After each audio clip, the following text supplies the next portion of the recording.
ಹುಚ್ಚ, ಚಿತ್ರ, ಚೆಲ್ಲಾಟ, ತುಂಟಾಟ ಸಿನಿಮಾಗಳ ಮೂಲಕ ಜನಪ್ರಿಯತೆ ಪಡೆದ ನಟಿ ರೇಖಾ ಕನ್ನಡ ಚಿತ್ರರಂಗದಿಂದ ದೂರ ಸರಿದು ವರ್ಷಗಳೇ ಉರುಳಿದೆ. ಈಗ ನಟಿ ಎಲ್ಲಿದ್ದಾರೆ, ಏನು ಮಾಡ್ತಿದ್ದಾರೆ? ಇಲ್ಲಿದೆ ನಟಿಯ ಬ್ಯೂಟಿಫುಲ್ ಇನ್ಫಾರ್ಮೇಶನ್. ನಟಿ ರೇಖಾ ಕನ್ನಡ ಚಿತ್ರರಂಗದಲ್ಲಿ ದಶಕಗಳ ಕಾಲ ತಮ್ಮ ವಿಭಿನ್ನ ಮ್ಯಾನರಿಸಂ ಪಾತ್ರಗಳ ಮೂಲಕ ಇದ್ದು ಗೆದ್ದಿದ್ದವರು. ಆದರೆ 10 ವರ್ಷಗಳ ಈಚೆಗೆ ನಟಿ ಕನ್ನಡ ಸಿನಿಮಾಗಳಿಂದ ಅಂತರ ಕಾಯ್ದುಕೊಂಡ್ರು. ಒಂದು ಕಾಲದಲ್ಲಿ ಕನ್ನಡ, ತಮಿಳು, ತೆಲುಗು ಸಿನಿಮಾಗಳಲ್ಲಿ ಮಿಂಚಿದ ರೇಖಾ ಈಗ ಎಲ್ಲಿದ್ದಾರೆ? ಮಾಡಲಿಂಗ್ ಲೋಕದಲ್ಲಿ ಗುರುತಿಸಿಕೊಂಡಿದ್ದ ರೇಖಾ 2001ರಲ್ಲಿ ಸಿನಿಮಾ ರಂಗಕ್ಕೆ ಎಂಟ್ರಿ ಕೊಟ್ಟರು. ಆ ವರ್ಷವೇ ಬರೋಬ್ಬರಿ 4 ಸಿನಿಮಾಗಳಲ್ಲಿ ನಟಿಸಿದ್ರು. ಅದರಲ್ಲಿ 3 ಸಿನಿಮಾಗಳು ಬ್ಲಾಕ್ ಬಾಸ್ಟರ್ ಹಿಟ್ ಆಯಿತು. ಅದರಲ್ಲಿ 2 ಕನ್ನಡ ಹಾಗೂ 1 ತಮಿಳು ಸಿನಿಮಾ. ರೇಖಾ ವೇದವ್ಯಾಸ್ ಮೊದಲಿಗೆ ಸಹಿ ಮಾಡಿದ ಸಿನಿಮಾ ಚಿತ್ರ ಇದು. ಕಾಲೇಜ್ ಡ್ರಾಮಾ ಸಿನಿಮಾ ಆಗಿತ್ತು.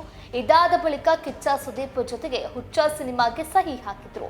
ಈ ಸಿನಿಮಾ ಮೊದಲು ರಿಲೀಸ್ ಆಗಿ ಬ್ಲಾಕ್ ಬಾಸ್ಟರ್ ಹಿಟ್ ಆಯಿತು. ಇದರ ಜೊತೆಗೆ ಚಿತ್ರ ಹಾಗೂ ತೆಲುಗಿನ ಆನಂದಂ ಸಿನಿಮಾ ಕೂಡ ಸೂಪರ್ ಹಿಟ್ ಆಯಿತು.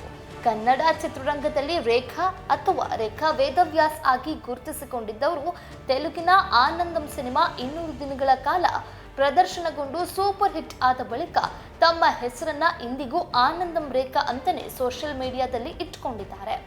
ಚಿತ್ರ, ತುಂಟಾಟ, ಮೊನಾಲಿಸಾ, ಹುಡುಗಾಟ, ಚೆಲ್ಲಾಟ, ಪರಿಚಯ, ಬಾಸ್, ಬೆಂಕಿ ಬಿರುಗಾಳಿ, ಲೂಸ್ಗಳು, ಪರಮಶಿವ ಹೀಗೆ ಹಲವು ಸಿನಿಮಾಗಳಲ್ಲಿ ರೇಖಾ ನಟಿಸಿದ್ದಾರೆ. ಇಷ್ಟೆಲ್ಲ ಯಶಸ್ಸಿನ ತುದಿಯಲ್ಲಿದ್ದ ಚೆಲುವೆ ರೇಖಾ ವೇದವ್ಯಾಸ್ ಇದ್ದಕ್ಕಿದ್ದಂತೆ ಚಿತ್ರರಂಗದಿಂದ ಮಾಯ ಆಗಿದ್ದಾರೆ. ಸದ್ಯ ಸೋಷಿಯಲ್ ಮೀಡಿಯಾದಲ್ಲಿ ಆಕ್ಟಿವ್ ಆಗಿರುವ ಚೆಲುವೆ ಇದೀಗ ಹೊಸದಾದ ಫೋಟೋಗಳನ್ನ ಹಂಚಿಕೊಂಡಿದ್ದಾರೆ. ನಟಿ ರೇಖಾ ಹಳದಿ ಸೀರೆ ಇಟ್ಟಿರುವಂತಹ ಫೋಟೋಗಳನ್ನ ಶೇರ್ ಮಾಡಿದ್ದು ತುಂಬಾನೇ ಮುದ್ದಾಗಿ ಕಾಣಿಸ್ತಾ ಇದ್ದಾರೆ. 20 ವರ್ಷಗಳ ಹಿಂದೆ ಸಿನಿಮಾಗೆ ಎಂಟ್ರಿ ಕೊಟ್ಟಾಗ ನಟಿ ಹೇಗಿದ್ರೋ ಈಗಲೂ ಹಾಗೆ ಇದ್ದಾರೆ ಅನ್ನಿಸ್ತಿದೆ. ಅಭಿಮಾನಿಗಳು ನಟಿಯ ಫೋಟೋ ನೋಡಿ ಜಿಂಕೆ ಮರಿ ಓಡಾಡ್ತಾ ಇತ್ತೆ ನೋಡ್ಲಾ ಮಗ, ಮಂದಾಕಿನಿಯೇ, ಉಸಿರೇ ಉಸಿರೇ ಹಾಡುಗಳನ್ನ ಅದರಲ್ಲಿನ ನಟಿಯ ಪಾತ್ರವನ್ನ ನೆನಪಿಸಿಕೊಂಡು ಸಂಭ್ರಮಿಸ್ತಾ ಇದ್ದಾರೆ.